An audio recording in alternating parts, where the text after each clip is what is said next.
बघा मित्रांनो, SRPF भरती पेपर 2026 मध्ये विचारलेला हा प्रश्न आहे. एका चौरसाकृती बागेचे क्षेत्रफळ 4096 चौरस मीटर आहे. तर त्या बागेची परिमिती किती हे आपल्याला प्रश्नात विचारला आहे. तर बघा, चौरसाचे क्षेत्रफळ इक्वल टू काय असते? बाजूचा वर्ग असते. आपल्याला चौरसा एक क्षेत्रफळ दिलेले आहे, किती? 4096 इक्वल टू बाजूचा वर्ग.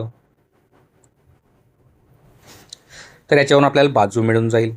तर बाजू इकडला आपण वर्ग काढून टाकला, तिकडे काय होते? वर्गमूळ होते. तर वर्गमुळात 4096.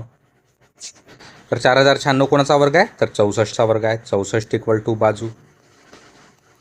तर आपल्याला चौरसाची एक बाजू मिळाली 64 मीटर. आता आपल्याला विचारला त्याची परिमिती किती. तर परिमिती म्हणजे चारही बाजूची बेरीज किती. तर एक बाजू आपल्याला 64 मिळाली. तर चारही बाजूची बेरीज किती? तर 64 गुणला 4. तर 4 चो 16चे 6 हात चाला 1. 4 सक 24 आणि 1 25. तर 256 मीटर. म्हणजेच पर्याय क्रमांक डी 256 मीटर हे या प्रश्नाचं उत्तर असेल. अशाच प्रकारातल्या या प्रश्नाचं उत्तर तुम्ही मला कमेंटमध्ये सांगायचं आहे.